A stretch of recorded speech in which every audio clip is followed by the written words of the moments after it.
राम नारायण राम, राम नारायण राम, राम नारायण राम। समाधान के सुर में जो कुछ मिला है, बचपन से ही उसे तुम्हारे हाथों में सौंप देने का प्रयास कर रहा हूं।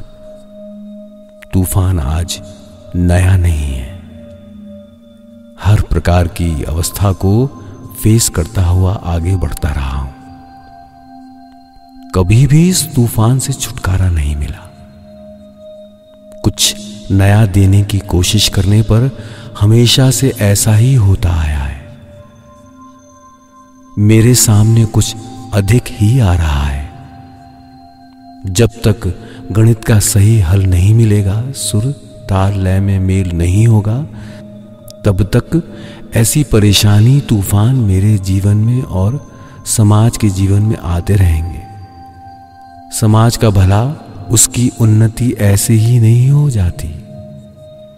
मानव को भोजन और वस्त्र उपलब्ध करा देने से ही सब कुछ समाप्त नहीं होता। जिस विषय वस्तु में या जिस काम में हमें आगे बढ़ना है, उसके लिए प्रेरणा की आवश्यकता होती है। केवल खाने पहनने की चिंता करने मात्र से सब कुछ नहीं होता। प्रेरणा जरूरत से मिलती है, आनंद से मिलती है। बच्चे को भोजन नहीं मिलता तो वो सिर पर डंडे मारकर चोरी करके लाता है, और कुछ लोग शौक से या नशे से चोरी करते हैं। इससे शांति नहीं आती। जिसमें युक्ति हो, आनंद हो, सुर और ताल में समानता हो, ऐसी प्रेरणा से अनुप्राणित होने पर ही देश में शांति आती है। हर घर में आनंद है, पर मन में शांति नहीं है। आज घर घर जाकर पूछा जाए तो यही कहेंगे कि है तो बहुत कुछ, पर मन को शांति नहीं है। मन की अशांति सबसे बड़ा दुख है। मन में जो दुख और पीड़ा इकट्ठी है, वो किसी भी तरह दूर नहीं होती। हंस रहे हैं, खेल रहे हैं, खुशी जाहिर कर रहे हैं, पर मन में एक कांटा चुभा हुआ है। वो किसी तरह दूर नहीं होता। कारण ये है कि कोई मन की बात नहीं समझता। जो समझते हैं वो भी केवल कल्पना में, वो भी सही नहीं होती। इसीलिए गलतफहमियां उत्पन्न होती हैं। अधिकतर लोग मन को संतुष्ट करने का प्रयास करते हैं। उसमें व्यतिक्रम होने पर गलतफहमी जन्म लेती है। इस दिशा में कुछ करने की कोशिश हो तो कहेंगे कि इसे ढकने के लिए वैसा कर रहे हैं। इन सब का मूल है अंतर्यामित्व का अभाव। यदि मन के यंत्र से समझते, अगर इसके लिए कोई एक्सरे मशीन होती तो ऐसा नहीं होता। ऐसा नहीं है। इसीलिए हर घर में पति पत्नी, बेटे बेटी के बीच गलतफहमियां भरी हैं। साथ ही दूसरों को क्षमा करने का क्रम भी जारी है। घर परिवार में एक दूसरे को माफ कर भी दें तो पूरे समाज में ये कैसे चल सकता है? राजनीति हो या धर्म नीति, हर स्थान पर मिलावट है, मेल का अभाव है। उनमें जो कमियां हैं, आपसी गलतफहमियां हैं, उनका समाधान कैसे करें? पुलिस के पास जाकर गुंडों का भय दिखाकर? पर इससे तो समाधान नहीं होता। दिन बीतते जा रहे हैं। पार्टीशन हुए 25 वर्ष बीत गए। 25 वर्ष पहले जिसकी उम्र 5 वर्ष की थी, वो आज 30 वर्ष का हो चुका है। लेकिन उसे क्या मिला है? केवल स्वाधीनता दिवस को फ्लैग या झंडा फहराना, ना तो उसे बाहरी स्वतंत्रता मिल पाई है और ना ही मन की स्वाधीनता। मन में संदेह है, किसी पर भरोसा नहीं रहा। इस विवाद संघर्ष का कारण आखिर क्या है? अनुशासन क्यों नहीं स्थापित हो पा रहा है? इस देश में कहीं पानी का अभाव है तो कहीं भोजन का। एक ओर समुद्र है और उसके पास ही रेगिस्तान भी है। फल के लिए व्यवस्था करनी होगी। ये व्यवस्था अगर नहीं की गई तो समुद्र के सामने होते हुए भी प्यासा मरना होगा और रेगिस्तान में रहकर भी प्यासा मरना होगा। समुद्र में रहकर भी लोग प्यास से मरते हैं क्योंकि वहां की वायु और जल से प्यास नहीं मिटती। कौन मिटा सकता है? पैरों के नीचे खुदाई करने पर, अर्थात अगर सिर झुकाकर मिट्टी बन जाओ या सिर ऊपर उठाकर उधर मुखी बन जाओ, तब ऐसा हो सकता है। अगर आमने सामने ही देखते रहे तो हाय हाय के अतिरिक्त और कुछ नहीं हो सकता, केवल दिशा भ्रम होगा। आज धर्म नीति और राजनीति ने लोगों को दिग्भ्रमित कर समुद्र के किनारे या रेगिस्तान में पहुंचा दिया है। इसीलिए बिना किसी विवाद के समाज में अनाहार, अत्याचार और शोषण व्याप्त है। यही आज की धर्म नीति और राजनीति बन चुके हैं।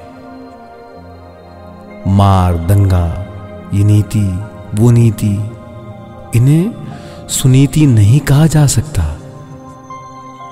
इन्हीं परिस्थितियों ने समाज को विभ्रांत कर दिया है। धर्म का अर्थ गेरुआ पहनना, पहाड़ पर चले जाना या अज्ञात में रहना नहीं है। धर्म वो है जो सत्य, तर्क एवं प्रकृति के साथ बंधा और गुथा हो। प्रकृति के नियमों को मानकर चलना ही धर्म है। जो धर्म चल रहा है वो प्रमोशन पाकर आरा गए हैं, ना होकर मर गए हैं, हो गया है। इससे अनेक परेशानियां उत्पन्न हो गई हैं। हमारे धर्म में कहा गया है कि संसार से प्रेम करो, हर मिट्टी को एक जैसा समझो। हम सभी सूर्य की संतान हैं, एक ही पृथ्वी पर रहते हैं, एक ही जल का पान करते हैं, एक ही हवा में सांस लेते हैं। हम सब नेबर हैं। इस प्रकार हमारा घर एक ही है। इनसे ये जानना होगा कि ये सृष्टि क्यों हुई है, हम पृथ्वी पर किस लिए आए हैं। इन सब का उत्तर खोजते हुए चलना होगा। हम ऐसे पथिक हैं जो दाढ़ी उगने से पहले ताता करके बोलते थे, फिर दाढ़ी उगी, वो पकने लगी। हम यहां खड़े हैं पर पता नहीं कब यहां से चले जाएंगे। इसके लिए कोई प्रतीक्षा तो नहीं कर सकता। समाधान कहां है? चारों ओर ये दुर्भिक्ष, अशांति क्यों है? पृथ्वी पर सबका रक्त लाल होने के बावजूद हमारे अंदर इतना भेदभाव क्यों है? शांति क्यों नहीं? पैसे की कमी नहीं है, पैसों से रास्ते बनवाए हैं, डायमंड से घर को सजाया है, लेकिन पूछ कर देखो अशांति फिर भी बनी हुई है। घर डायमंड से सजाया हुआ है, एक सेकंड में हजारों रुपए कमा रहे हैं, फिर भी शांति नहीं है। साबूदाना और बरली खा रहे हैं क्योंकि और कुछ पचा ही नहीं पाते। पत्नी से खटपट है, मन में शांति नहीं है, चोर की तरह बैठे हैं। दूसरे देशों के लोग नाचना जानते हैं, मजे करना जानते हैं, वो जीवन का उपभोग करते हैं। इस अशांति को ढकने की इतनी कोशिश की जाती है, पर मन के अंदर छिपा हुआ कांटा दूर नहीं होता। ओह, दर्द हो रहा है। हर पल किसी ना किसी अभाव में ही जीवन बिताते हैं, वो दूर नहीं होता। प्रकृति से ही जन्म हुआ है और प्रकृति में ही देखते हो कि उसे कंधे पर उठाकर ले जा रहे हैं। अब तो वो बोल नहीं सकता। जन्म और मृत्यु का प्रत्यक्ष उदाहरण है। यह कारण नहीं है, यह प्रतीक या उदाहरण है। पति मर गया पर अपनी विधवा के गर्भ में अपनी संतान छोड़ गया। 10-11 महीने बाद बच्चा हुआ जिसका पिता नहीं है। आंख के सामने देख रहे हो, समझ रहे हो, पर ये कांटा, ये तो कोई आवाज नहीं करता। जानते हो कि मैन इज मॉर्टल, पर मन प्राण यह नहीं कहते। अगर लोग नहीं मरते तो डोम हिलते नहीं। लोग 2-3 रुपए के पलंग पर मुर्दे को लाते हैं। वो डोम आपस में बातें करते हैं कि आज का दिन खराब है। मुर्दा 50-60 रुपए के पलंग पर नहीं आया। किसी और दिन कहते हैं, वाह आज का दिन अच्छा है, मुर्दा 150 रुपए के पलंग पर आया है। ऐसे जमींदार रोज मरे। विचारधारा कैसी हो गई है। वो कपड़े, तकिया और पलंग इकट्ठा करता है। उसने कॉन्ट्रैक्टर से मिलकर इंतजाम कर रखा है।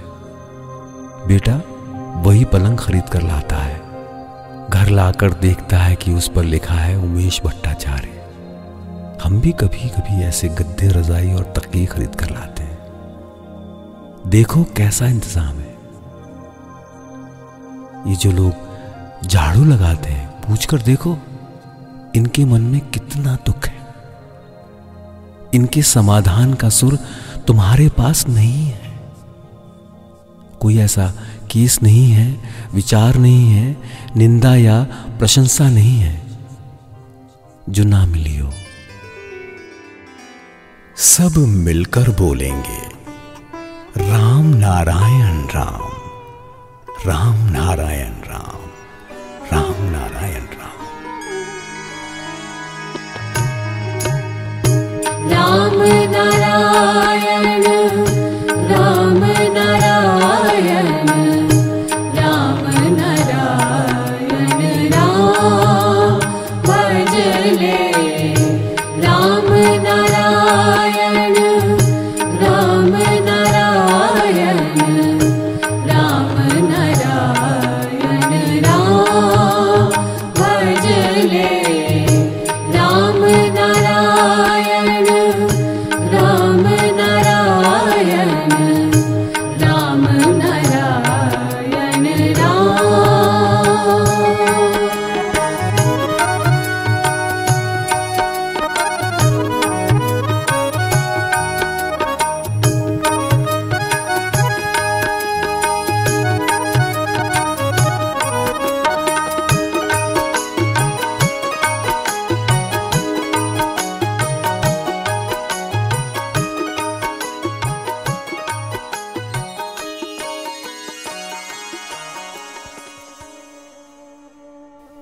मुझे किसी की भी आवश्यकता नहीं है।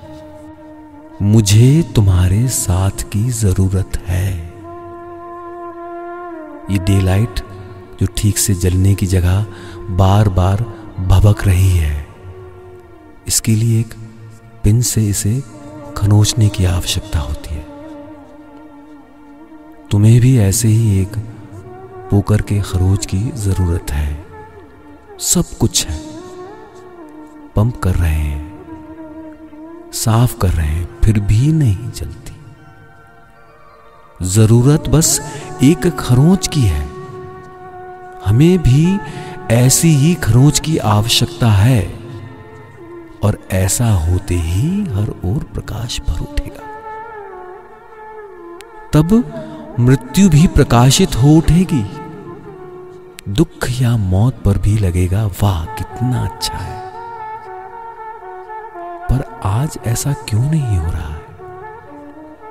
इस खरोंच के अभाव से ही, ये खरोंच ही प्रकृति की सत्ता से हमें हर पल बता रही है, सजग कर रही है। तुम देख लो, जान लो कि जीवन के प्रवाह को किस ओर मोड़ना होगा।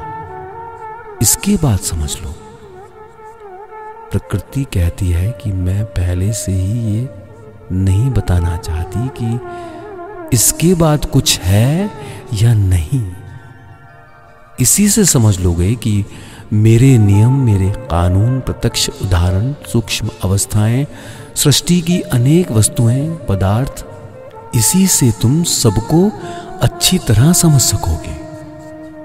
बाद में क्या होने वाला है उसका गणित भी समझ लोगे। गणित कहीं और नहीं है, ये गणित यहीं मिलेगा। हमें अगर इस समस्या का प्रत्यक्ष समाधान मिल जाए तब तो कोई परेशानी ही नहीं रहेगी। आज तो हम ये नहीं जानते कि आखिर हमारी समस्या क्या है। इतना कुछ होने के बाद भी अगर हम ना समझ पाए तो ये आश्चर्य की बात है। हमें ये समझने का मार्ग बना लेना होगा। हमारे लिए क्या करना उचित है जब सब कुछ है। पेट में बच्चे के आते ही जब मां के स्तन में दूध उतर आता है, जन्म के साथ ही भोजन की व्यवस्था है। जहां सृष्टि ने पहले से ही इतनी कुशल व्यवस्था कर रखी है, वहां परेशानी की तो कोई बात ही नहीं है। परेशानी केवल इसे समझने की है। कुत्ते, सियार सभी यहां आकर घर बनाते हैं। इससे छुटकारा नहीं मिल पा रहा है। इस अनजाने को समझने की बुद्धि कैसे आई? समझ क्यों नहीं आएगी? हम ना समझ बनकर उसका बोझ क्यों ढो रहे हैं? जो समाज का दोहन कर रहे हैं, शोषण कर रहे हैं, वो रक्त चूसने वाले ही समाज के लिए क्षतिकारक हैं। परजीवी की तरह गुरु महान नामधारी बनकर समाज को समाप्त कर रहे हैं। प्रकृति वेद, आकाश वेद, वेद की अपव्याख्या कर मानो दूध में चूना मिलाकर पनीर बना रहे हैं। जिस दूध से मक्खन और पनीर निकलता उसे ही नष्ट कर दे रहे हैं। समाज से निकालकर संप्रदाय बनाकर समाज को नष्ट कर दिया है। इसका समाधान कैसे हो? समाधान नष्ट नहीं हुआ। वही सूर्य, चंद्रमा, वायु, मिट्टी, फल फूल आज भी है। शैफाली और कमल के वही फूल आज भी खिल रहे हैं। तुम्हारे पिता पितामह ने भी उन्हें चुना था, अब तुम चुन रहे हो।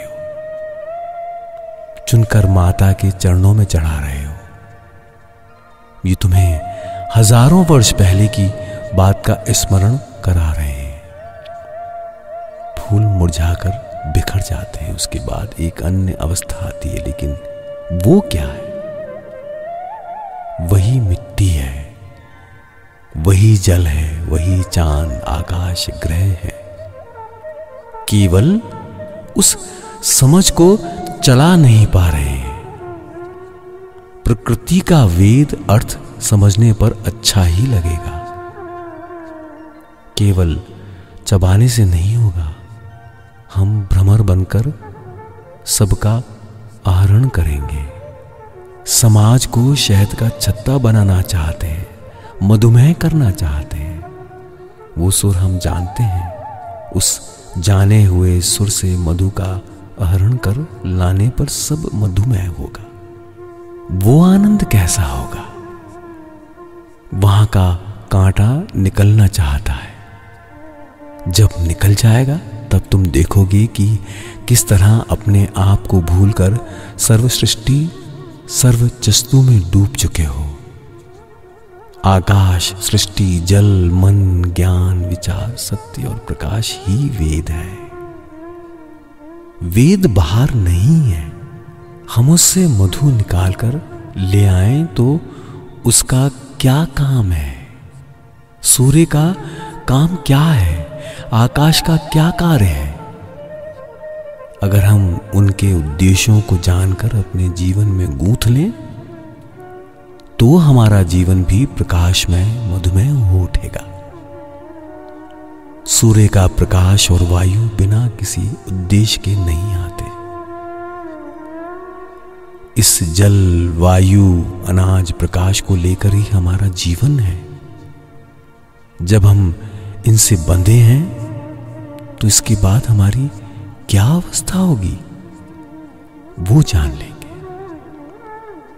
हमारी दृष्टि के सामने प्रत्यक्ष उदाहरण से ही वो हमें सब कुछ दिखा रही है।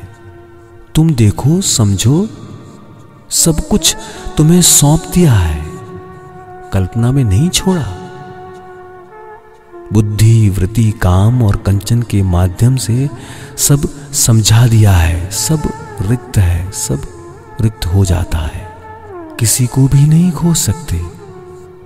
कौन देखता है, कौन सुनता है, कौन समझता है? वस्तु के वस्तुत्व को खोजो तो वो गायब हो जाता है।